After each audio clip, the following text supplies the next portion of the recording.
Hello guys and girls, welcome back to Geekers, and my name is John T, and this is part 2 of our complete beginner's guide. Today we're going to be looking at fine-tuning your rides to get the most people on them per month, and we're also going to have a little bit of a deeper look into staff management as well as work rosters and a couple of other things that you guys have requested in the previous video. So you'll see this is what we made in our last one. We have a carousel and a piratey shop. In between videos I've also made a second ride as well, a roctopus this is called, and it kind of fits the piratey theme. We've decorated it. We're going to be using that to show you some of the problems we can have with people loading on and off rides, and a few more buildings as well just to fill out the area. But then also we've got a long path down here that now takes us into our fairy tale area. We have a teacups and a magic twirl. This is a new area, so people are only just making their way down here now, but we have some shops. We're going to be using these two areas to show you how you can manage your staff across your park. First of all, a couple of people have mentioned that they're having trouble with the camera. Unfortunately, it's not something I really have much of a trouble with, but I'll go over what I'm doing because a lot of people say that how I move is very smooth. Basically, I'm using my left hand is on the WASD keys, and my right hand is obviously on the mouse. I use WASD to actually move around the park, like so, and I use the mouse to move where I'm looking at, and I mostly use the middle mouse button. If you hold down the middle mouse button, it gets rid of the mouse and you can move around the axis of wherever the mouse was. So if I place it over here, you'll see it moves around pretty much on the centre of the screen as opposed to where your mouse is. Obviously if I move up there, it's still on the centre of the screen. If you can also use left and right button press at the same time to do that as well, but I use the middle mouse button. If you press T on the screen, the letter T, and then do the same thing, this time it moves the mouse as if the camera is on your head and you're moving with your neck, although your neck shouldn't be able to spin around like that, but it gives you basically a first-person view camera, and a combination of the two are what I use to get around to where I want to be, and then just zooming in and out. So say we want to go and have a look at the teacups, I'll zoom out, move across, zoom in again. Unfortunately, I can't really give you more than that because unfortunately it's not something I really struggle with. I know a few people have said they do. One thing you can do is in the settings, you can maybe knock down the mouse sensitivity if it's causing you too much of a problem, and then that will mean that as you move around it's a little slower, but it might be enough for you to be able to manage easier. Okay, so now our camera's all figured out. We're going to have a look at the roctopus here. I'm going to pause it for a second so you can see if you can spot the problem. You'll see that these front two arms of the octopus are completely empty, even though there's loads of people queuing up. This queue is so long, there is no way that they have queued up since this ride started. So we definitely have a problem here with loading times. So first of all, let's speed the place up so we can see people get off the ride and see if we can figure out what the problem is. It's quite a long ride, unfortunately, but eventually it will stop. And there we go. So you'll see everyone get off here. Now, the big problem with this ride, having the junction box here, is it creates a no walk zone, so people have to walk, if they're sitting here, they have to walk right around the ride. Now when you look at the ride settings, if you go on to, where are we, operations, we have a minimum and maximum wait time. The minimum is the least amount of time it will wait before it moves, so no matter what, it's waiting 60 seconds before anything else happens. The maximum wait time is the most it'll wait before it starts moving, whether people are on the ride or not. And then we also have minimum rider load, which is set currently to half load. So at the moment, once it's got half load and 60 seconds have gone, the ride will begin. But also, if it hits that max waiting time, it'll start no matter what as well. And that's what the problem is here. The max waiting time, unfortunately, starts counting the second people start getting off the ride. So all that time there has been spent, maybe 45 seconds have already gone. So you'll see as people run in here, now the minimum waiting time has gone. As soon as it hits minimum rider load, which is half load, the ride will close off and it'll start with two of those things empty. Here, look. We'll fill them up and you'll see there they all get on. And there's people queuing, but unfortunately the ride starts spinning. So the way to fix this is to set your minimum rider loads to full, and then this time leave the numbers as is. You should now find that they usually fill up. If they're still running without being filled up, it's because the maximum wait time is being hit, in which case you can remove that as well. The only problem is then you will find that if there's nobody queuing and you know, it's a quieter ride or it's really far away into the park or something like that and there's nobody queuing, that people will fill it up and it will just sit there and wait until it gets filled up, and sometimes they can be sitting waiting for hours, and they don't seem to be bothered, the people themselves, but obviously when they're sat on that ride they're not spending money elsewhere and they're not moving through your park. So you want to keep an eye on this and make sure that you don't completely lock off the ride, but by using this technique here you should be able to fill it up with a new ride. What you may want to do is set your maximum waiting time to maybe something higher, like 140, so at least then it does actually end up going no matter what. And this time we'll let this one finish and start it up again and see if we get filled up. Okay, so the people are heading off again, they're having to come all the way around. You may well be better in this case having the junction box away from the exit for this reason, maybe over this way somewhere. And now they should come off, and now hopefully we don't hit that 140 seconds and the ride should fill up completely. And there you go. Now we get the maximum amount of people riding the ride. This will happen on most flat rides, especially longer running ones like the rostas or the teacups. You'll see here once again the teacups has set off with only 2/3 of the ride full. In fact, not even that, half the ride full, while there's still plenty of people queuing. So again, we're going to head into here, we're going to set our minimum ride load to full and set a higher waiting time. The higher waiting time will override the minimum rider. You'll see there, look, overridden by max waiting time. So as long as that number's high enough to get the whole thing full, then you should have no problems with that. You'll get the most people you can get onto your ride. And the same over here with our magic twirl. Again, you'll see it's half full, even though there are not so many people queuing up, but they are still here. So what you want to do is knock that up there and set your minimum rider load to full. This also affects coasters, but with coasters you have another number to look after, which is how long the coaster actually sits in the station for. So it's a little bit more complicated, we'll probably go over that in a later video. Now with this new spooky area we have placed some bins down, but we do need to get some janitors down here as well, just for the mucky people who won't wait for the bins, and also the bins need emptying. So we're going to go into our park management and we're going to go to our staff and hire another janitor. You'll see now that that gives us 2 janitors overall. In the last video I said that a $10 raise should be enough for most of these. That's actually fine for janitors. Everyone else needs a $12.50 raise each time. Thank you very much for people who pointed that out into the comments. And that's why on our shop staff they weren't happy with 160. Instead, if we go to 162.50, they'll be fine with that. So we'll do the same here, 162.50. Oh no, not 1,650. That's far too much. Well, we are in unlimited, so we can give them what we like, but I'm just kind of showing you. So we'll give it a raise there. You'll find that with 162 and the second level of raise of training, they're fine there. So with our janitors, we can train them both up. So they'll need. Oh no, they'll be okay with 130 now, and they're okay with 120 for now as well. So, right, moving on. So $12.50 for everyone other than janitors. So we've got our janitors. Now the problem is, because this park is very badly designed, and we have a huge long path right down the middle here, we've set our janitors to wander. We'll find that they'll just end up wandering back and forth along this path, and they'll spend most of their time in this relatively dead zone where nothing's happening. To stop that, we can set work rosters, which gives all the staff members an area for them to cover. You can find work rosters in the staff pages at the bottom here. It's like a little clipboard, and we'll click create new roster. So we're going to select all the things that we want our park, our janitors to cover. So we're going to set the park into 2 sections. We've got fairy tale and pirate. So it's just a case of clicking some of the parts. We'll click the carousel, and then we can do control click to click our chief beef, and we'll do control click on our octopus, our control click on oh, well, I've just clicked off those, unfortunately. So we'll control click those 3. Now I don't think we can just do scenery, because what would be quite nice is if we could just place this bit as well to make sure he covers this, but we can't do that. So what we'll have to do there is use an entertainment point. So we'll select these 3 first of all, and we'll name it pirate area, and we'll save the work roster.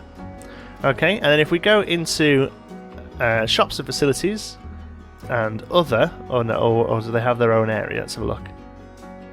Custom and other, sorry, there we go, entertainment point. This is a small bit of kit mostly used for the entertainers, but it also works very well for any member of staff, and basically gives you something you can select and use as a roster. So in this case we're actually just going to attach it to the path here. I would probably cover it up, or at least make it a little bit more interesting. If you check out my Meet Ellie video, you can see what we did in the Western Park with one of these. I'll put a link up in the corner for that. So now that gives us somewhere we can tag onto and make sure this end bit gets covered. So if we go back into Park Management and go to our Pirate Area roster and click Edit, We've already got those 3 selected, so we just place Control and click to add the entertainment point to it, and we'll save that work roster. And we've now got 2 rides, a shop and 1 other. Sounds right to me, 2 rides, 1 shop and 1 other, and that means that janitor will cover all of that area. We'll make the other one, and then we'll actually attach the janitors to them. So again, click create roster. This time we'll select the rides there, the shop there, the second ride, and we can select these shops as well, just to make sure they come down the little paths there, but they should do that anyway. And then finally the entertainment point. These have just clicked off because I pressed the wrong button. So there we go, we've got 2 shops, 3 shops even, because there's 2 in that building there, 2 rides and the entertainment point, and we'll save this as Fairy Tale area. Save work roster. Okay, and now it's just a case of attaching our janitors to those areas. So if we click here, you can select roster assignment, Fairy Tale, roster assignment, Pirate. And now they'll both stay within those areas, they won't cross over, and they'll spend the best amount of time they can in the areas that need covering the most. This is also really useful if you've hired entertainers to keep them within the area they're meant to be. So let's create a Captain Lockjaw and just drop him down. And we'll create a Princess Amelie and drop her down. They kind of fit their own themes. And then in Park Management, under Entertainers, we can select Captain Lockjaw to stay within the Pirates area and Princess Amelie to stay within the Fairy Tale area. That's great. Another nice thing you can do with Entertainers, which is something I like to do, is create a work roster that is solely an entertainment point, and just name it as Lockjaw point. Always use descriptive names for these because you'll come back later on and not know what any of them are. And this time if I click Entertainers and select Captain Lockjaw to the entertainer point and then pick him up and move him to it. Now he's only got 1 point to move between. He'll actually stay still and just constantly work that spot. What you might have to do is let him wander around until he's facing the direction you want, because they won't even turn around. But now he'll stay in that area, and again you can make a nice area for him to wander around with. But to be honest, for in this park, because it's a smaller park, we'll let him wander around. So we'll just give him Pirate area, and there he goes, off he trots. So that's how you work rosters to really use your staff to the best of their abilities. We have a large area in between Fairy Tale and Pirate. It's a bit of a dead zone here, so what I'd like to do is use some of the terrain tools to build up the mountain a little, and maybe even make a bit of a lake as well to keep the areas completely separate. So we're going to go into terrain and have a look at some of the options here. First you've got sculpting, which is actually moving and changing the terrain. Then you've got painting, which is exactly what it says on the tin, paints the terrain. And then finally you've got some water options. So we'll start with sculpting. Very simply, you can start off with pull or push. You can change the size of the brush that you're using. It's the larger area that you're using there. The smaller area is the point of the pull or the push. And then the intensity as well just affects how quickly the change happens. So you'll see here with a 25%, we get a nice slow slope. And with 100% it shoots up much faster, and you start to get this sort of mound as opposed to a slope. We can use Control Z or Control Z depending on where you're from to change those back again. Also you've got push, which does the exact same but opposite, and also when you're using push or pull, if you press Control it'll do the opposite. So there we're pulling, with Control we're pushing. Remember that this isn't always flat to the floor, it'll curve and follow around. So here for instance, if we push at this angle, let me show you the best way to see it. Push at this angle, we'll get a push that way as opposed to a flat down there. Your next 2 options are flatten to foundation and flatten to surface. These are both very useful, very powerful tools. They both do the same thing, although they're slightly different. So we'll quickly pull up a mountain here to show you. So first of all, flatten to foundation is whatever point you're at, it will level out that land. So if we click here, you'll see that starts to level it out. We're using a very big brush and a very high intensity here, so we'll knock these down a little to make it a little clearer. So there we go, and these are great for making plateaus or just leveling out ground, and also you can come into ground like this and make sort of caves with them as well. Very useful tool. Flatten to surface pretty much does the same thing, but this time rather than it being always flat to the horizon, it will go wherever you place it. So here you'll see if we flatten to surface here, we'll get a flat area on an angle there. Again, really useful. Not quite as useful as the other one to be honest, but still very useful and very powerful, and using them all together you can create some really fantastic looking things.